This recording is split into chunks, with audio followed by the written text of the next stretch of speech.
is Abdul Hakim Mustafa.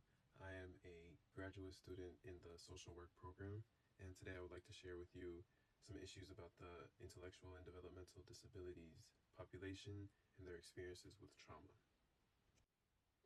To start off, I would like to break down what intellectual and developmental disabilities are. Intellectual disability refers to the neurodevelopmental conditions that affect functioning in two areas. So those two areas are cognitive functioning and adaptive functioning.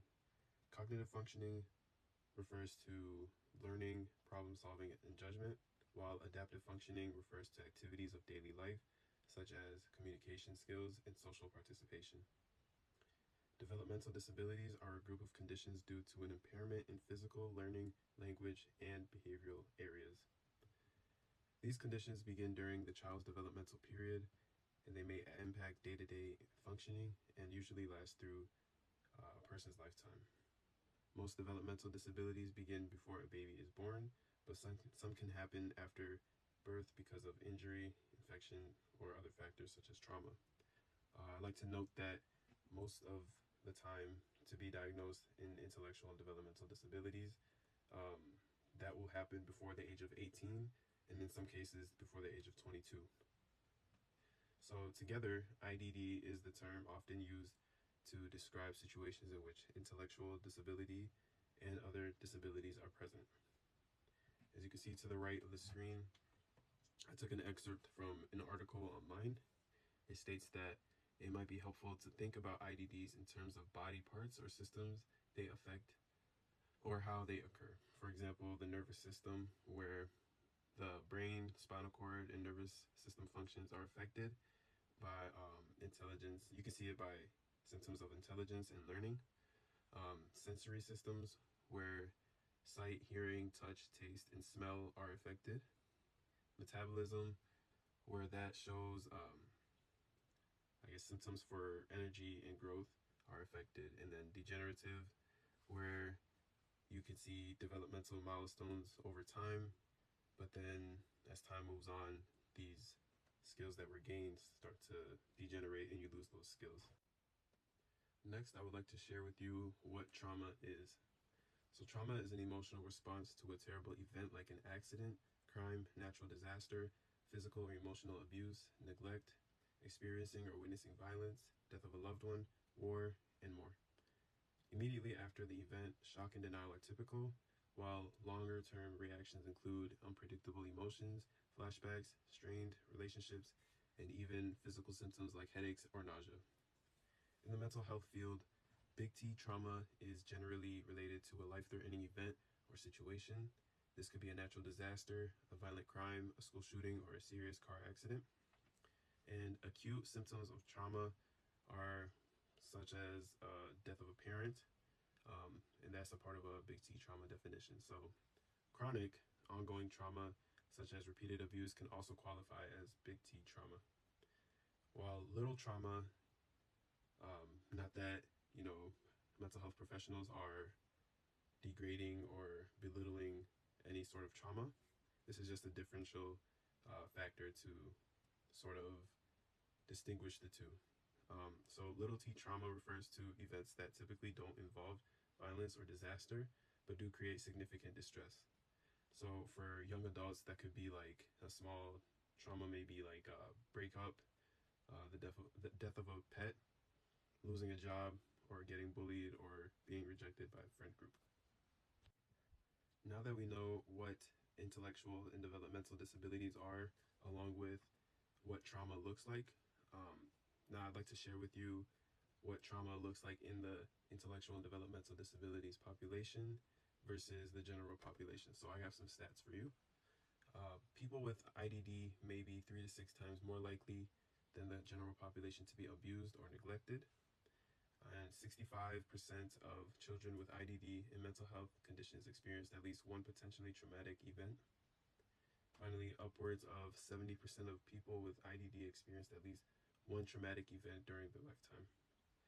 And to the left, you can see another excerpt I took from an online resource. Here it says that they're trying to show you how to recognize trauma in an individual with IDD. So they give us some responses that we can look for and in different places. So you can see cognitive effects that may bring difficulty to acquiring new skills or processing new information, verbal communication skills, and other things like that. Then there's physiological effects, where that's a more somatic symptom that you can look for, like stomach aches and headaches, nightmares, or difficulty with sleep, and things like that. And then finally, on that section, they have behavioral effects. That's where you could find more aggressive symptoms, such as externalizing behaviors, acting out in social situations such as screaming or crying excessively, an irritable mood, sadness and anxiety, verbally abusive behavior, fearful and avoidant of people or situations. Although through this presentation, I've given you some resources to sort of find the signs and symptoms of trauma within the IDD population, I did want to share some things about the trauma assessment and diagnosis and some of the issues with that in the IDD population. So what I have here is individuals with intellectual and developmental disabilities are disproportionately vulnerable to developing PTSD as a result of adverse experiences, even though diagnosing and treating trauma in this group poses considerable challenges, especially compared to the general population. The complexity of assessing trauma in individuals with IDD is exacerbated by issues such as diagnostic overshadowing and the limited availability of suitable assessment tools, particularly for children with developmental delays and language impairments. Language and communication factors must be considered during assessments, as speaking with clients may be the first step in evaluation. So obviously, with the cognitive and the physiological symptoms that occur with IDD, it makes it way more difficult to address the issue and for caregivers to even find out if their loved one or their client has been affected by trauma in the past. So just as the trauma assessment and diagnosis issues are rampant in the intellectual and developmental disabilities population, finding a treatment could be just as difficult as assessing and diagnosing. But according to the Disability Evidence Portal, in low and middle income countries, access to mental health services is constrained, particularly among people with intellectual disabilities, meaning that providers in those areas are ill-equipped to provide appropriate interventions for trauma exposure to the IDD population.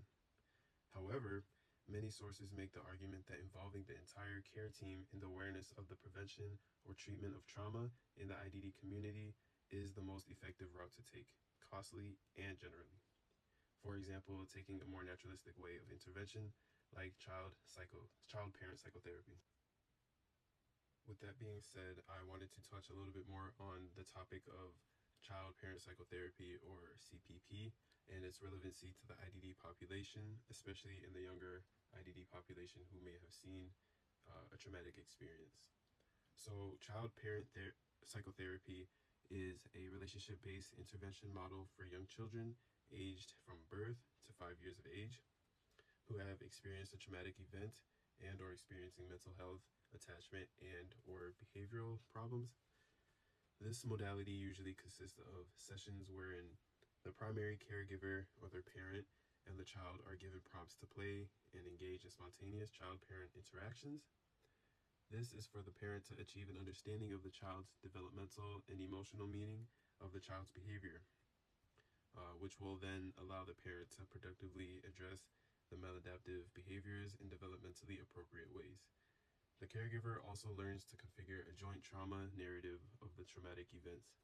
So all in all, this modality or treatment allows for a better bond or connection between the child and the caregiver or the parent. And it's, like I said, it's great for the younger population, as you know, this is especially a great time for a bond to be made between the caregiver and the child, especially after a traumatic event. But through my research, I did see that EMDR is also a good and it's a good modality to use as well, and it's evidence-based, so that despite being IDD or not, this modality does work, and it does help desensitize the trauma traumatic experience.